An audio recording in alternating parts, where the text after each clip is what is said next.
아직도 교회 다니십니까? 이 질문을 처음 들었을 때 어떤 느낌이 드셨나요? 도발적이다, 불편하다, 아니면 오히려 속이 시원하다는 생각이 드셨나요? 이 질문을 던진 사람은 하버드 대학교에서 비교 종교학으로 박사학위를 받고 서강대학교 종교학과에서 가르친 기리성 교수입니다.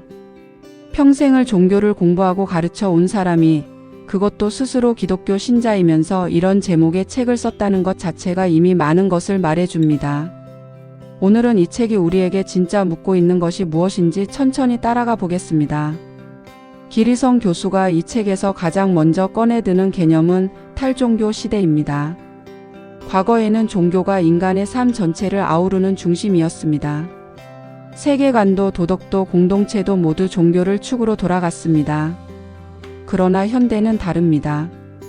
과학이 자연을 설명하고 법이 윤리를 규정하며 국가가 공동체를 구성합니다. 길 교수는 이것을 종교의 실패로 보지 않습니다. 오히려 외적인 권위와 제도로서의 종교는 퇴장하고 있지만 인간 내면의 근본적인 영적 물음은 사라진 게 아니라고 말합니다. 그렇다면 이 시대의 신앙은 어떤 모습이어야 하느냐? 그것이 이 책 전체를 관통하는 질문입니다. 길 교수가 가장 날카롭게 비판하는 것은 이른바 묻지마 신앙입니다. 의심하지 마라, 따지지 마라, 그냥 믿어라. 성경의 모든 구절을 글자 그대로 믿어야 한다는 성서문자주의. 길 교수는 이것이 신앙이 아니라 복종이라고 말합니다. 진정한 신앙은 오히려 질문하고 의심하고 고민하는 과정에서 깊어진다는 것입니다. 의심은 믿음의 반대가 아니라 믿음이 자라나는 토양이라는 그의 말은 이 책에서 가장 인상적인 구절 중 하나입니다. 검증되지 않은 믿음, 한 번도 흔들려 본 적 없는 확신은 사실 아직 시험받지 않은 것일 뿐이라는 겁니다. 신앙의 성숙은 교리를 외우는 데 있는 것이 아니라 그 교리 앞에서 진지하게 씨름하는 데 있다고 그는 봅니다. 그 씨름의 한가운데 있는 것이 바로 예수에 대한 이야기들입니다. 부활, 동정녀 탄생, 기적들. 길 교수는 이 이야기들을 역사적 사실이냐 아니냐의 잣대만으로 재단하는 것은 성경을 가장 빈곤하게 읽는 방식이라고 말합니다. 이 이야기들은 단순한 사건의 기록이 아니라 인간 실존의 가장 깊은 진실을 담아낸 언어라는 것입니다. 부활 이야기가 전하는 것은 죽음을 넘어서는 생명, 절망 이후의 희망이라는 보편적 진리입니다. 길 교수는 신화를 허구라고 부르지 않습니다. 신화는 사실보다 더 깊은 진실을 담는 언어라고 말합니다.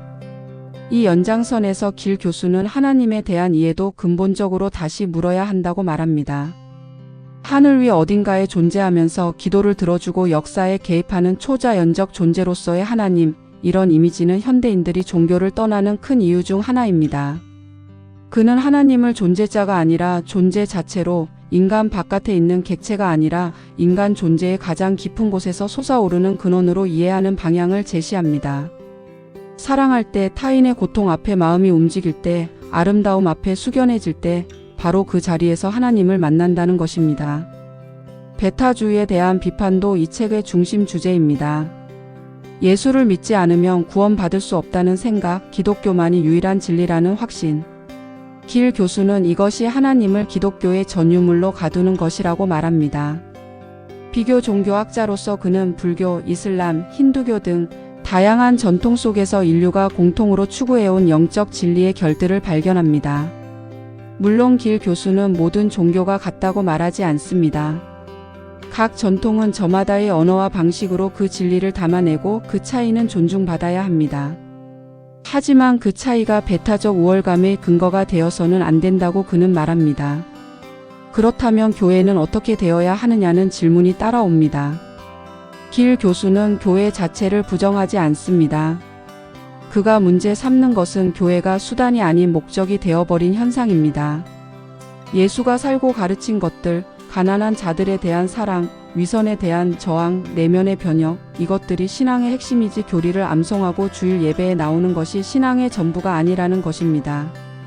종교는 달을 가리키는 손가락이지 달 자체가 아니라는 그의 비유는 이 책에서 가장 단순하면서도 강렬한 문장입니다. 손가락을 달로 착각하는 순간 신앙은 제도에 종속됩니다. 결국 이 책이 향하는 곳은 한 가지입니다. 제도와 교리의 껍데기를 걷어내고 신앙을 다시 인간 내면의 가장 깊은 물음과 연결하는 것.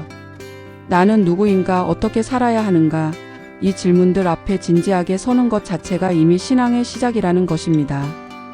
기리성 교수의 이 책은 교회를 떠난 사람에게도, 교회에 남아있는 사람에게도, 종교와 거리를 두고 살아온 사람에게도 각자의 방식으로 다르게 읽힙니다. 하지만 공통적으로 이 책이 요구하는 것은 딱 하나입니다. 한 번이라도 진지하게 스스로에게 물어보라는 것입니다. 나는 왜 믿는가? 나는 무엇을 믿는가? 그리고 나의 믿음은 나를 어떤 사람으로 만들고 있는가? 그 물음 앞에 멈춰 서는 용기, 그것이 기리성 교수가 이 책을 통해 독자에게 건네는 가장 진지한 초대입니다. 이 영상이 도움이 되셨다면 구독과 좋아요 부탁드릴게요. 감사합니다.